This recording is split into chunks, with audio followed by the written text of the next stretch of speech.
পিছিয়ে নেই। উনি কিন্তু সন্দীপ ঘোষকে অ্যারেস্ট করেছেন। আরও পেছনে যারা এর সাথে সামিল আছে তাদেরকেও অ্যারেস্ট করবেন।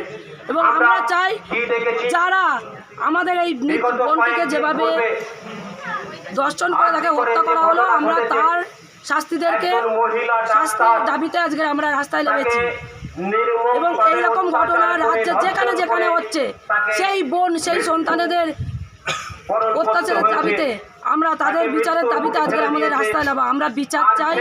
আমাদের বিচার না পেলে আমরা আরও তীব্রতম করে তুলব আমাদের এই আন্দোলনকে। এবং আমাদের বিচার চাই।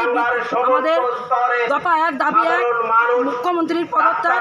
উনি যদি এই রাজ্যকে যদি সামলাতে না পারেন, এই রাজ্যের মা বোনেদের সম্মান যদি রক্ষা না করতে পারেন, ওনাকে এই রাজ্যের মুখ্যমন্ত্রী হবার কোনো অধিকার নেই। তাই অবিলম্বে ওনার পদত্যাগ করে নেওয়াটাই উচিত। তাই আমরা এই রাজ্যের মুখ্যমন্ত্রীকে জানাই ধিক্কার, কেননা উনি এই রাজ্যে মা বোনেদের সম্মান বাঁচাতে অসফলতা থেকে গেছেন। তাই ওনাকে অবিলম্বে পদত্যাগ করতে হবে। কত সময় বিক্ষোভ করবেন আপনারা? আমরা যতক্ষণ না বিচার পাবো ততক্ষণ আমাদের এরকম বিক্ষোভ চলবে। বিরক্ত হয়ে কি আন্দোলন যাবেন আপনারা? অবশ্যই অবশ্যই আমাদের এই আন্দোলনে যেখানে যেতে হবে সেখানেই আমরা যেতে প্রস্তুত আছি। কারণ আমরা আমাদের মা বোনেদের সম্মান চাই। আমরা সন্দেশখালীর থেকে মা বোনেরা সম্মান এখনো অবধি বিচার পাইনি।